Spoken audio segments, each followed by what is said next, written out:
Sri Danish Ali.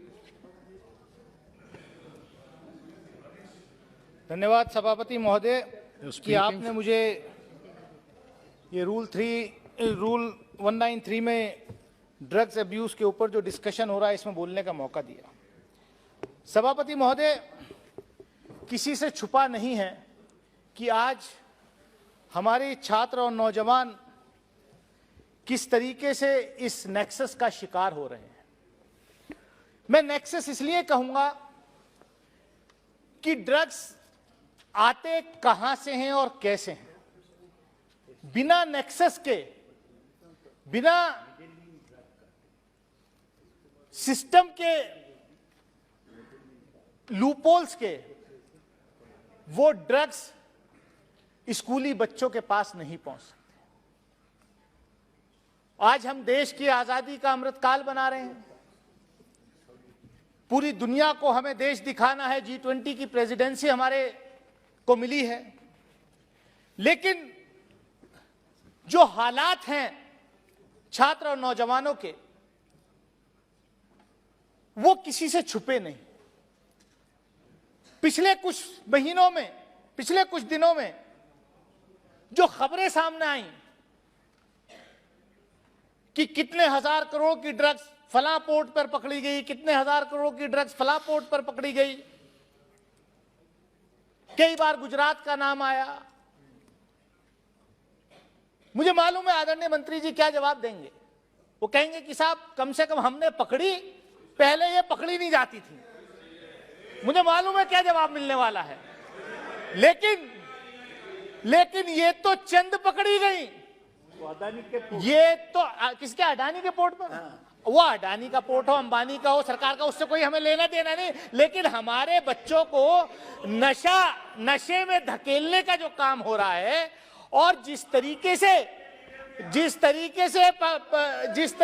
पकड़ी जा रही है ड्रग्स, तो सभापति महोदय ये चिंता का विषय है। और मैं जब बोलता हूं, पता नहीं क्यों ट्रेजरी बेंचेस एकदम परेशान हो जाती हैं। इसमें मैंने कहा कि हमें सबको मिलकर के इस बीमारी का इलाज ढूंढना पड़ेगा।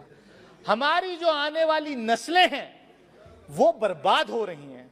हम अखबारों में पढ़ते हैं कि साहब फलां जगह मर्डर हो गया, बेटे ने बाप का मर्डर कर दिया, बेटे ने मां का मर्डर कर दिया। काहे के लिए? कि उसको नशे के लिए जो है पैसे नहीं थे, वो पैसे मांग रहा था, मां मना कर रही थी, बाप मना कर रहा था। बोले ऐसी घटनाएं आजकल जो है सामने आ रही हैं और हमें चिंता इस बात की है। अभी सुप्रिया सुले जी बोल रही थी कि खासतौर से उनका दर्द ठीक था कि एक मां के लिए ये चिंता का विषय होता है, उसका बच्चा अगर स्कूल में जा रहा है कि वो सही सलामत आएगा या नहीं, ऐसी गलत सोसाइटी में बैठेगा नहीं। सुप्रिया जी, केवल मां का ही नहीं, बाप को भी चिंता होती है। मेरे भी बेटा बेटी 9th और 11th में जाते हैं तो मुझे भी चिंता होती है कि मेरे बच्चे कहीं ऐसी सोसाइटी में तो ना। ये सबकी चिंता है। इसलिए इसमें बजाय पॉलिटिकल स्कोर्स करने के, मैं सभापति महोदय आपके माध्यम से मैं यही चाहूंगा कि गृह मंत्री जी यहां जब जवाब देंगे इन सारी चीजों का जो है सरकार, मुझे उम्मीद है काम भी कर रही होगी। लेकिन ये सच्चाई है कि पिछले दिनों में जिस तरीके से, क्योंकि मुझे भी साहब सभापति महोदय थोड़ा सा मतलब जब मैं खुद स्टूडेंट था तो when I was pursuing my masters degree I used to go for the field work in a नशा मुक्ति केंद्र। तो मतलब मैं masters degree in social work का प्रीवियस का स्टूडेंट, तो मैं देखता था वहां कैसे बच्चे आते थे और कैसे उनके बहुत अच्छे बड़े बड़े घरों के बच्चे होते थे एंड उनके पेरेंट्स जो है मतलब रोते थे, लाते थे, कोई मतलब उनके पास कोई चारा नहीं होता था। सभापति मोदी, ये इतना बड़ा ड्रगनेस जो है, ये इतनी बड़ी बीमारी है कि इससे निजात पाना, मैं समझता हूं ये चर्चा आपने रखी, ये पूरा सदन एक मत होकर के ये यहां फैसला ले कि हमें इस बीमारी से इस देश की जो नौजवान पीढ़ी है उसको आजादी दिलानी है। हम जानते हैं पॉलिटिकल स्कोर्स करिए आप।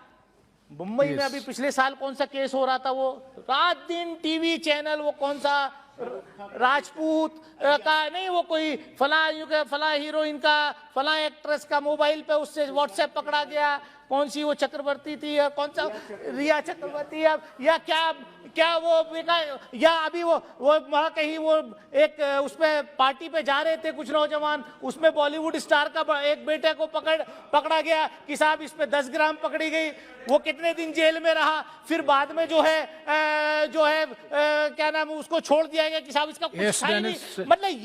मतलब बच्चे आपके भी हो सकते हैं, हमारे भी हो सकते हैं, खाली पॉलिटिकल स्कोर करने के लिए हम ये डिबेट ना करें। इस बीमारी से कैसे बाहर निकलना है इस पर चर्चा हो और सरकार ऐसा कॉम्प्रिहेंसिव कोई प्लान बनाए कि जिससे ये बीमारी से निजात मिल सके। मैं इन्हीं शब्दों के साथ अपनी बात करूं। बहुत बहुत शुक्रिया।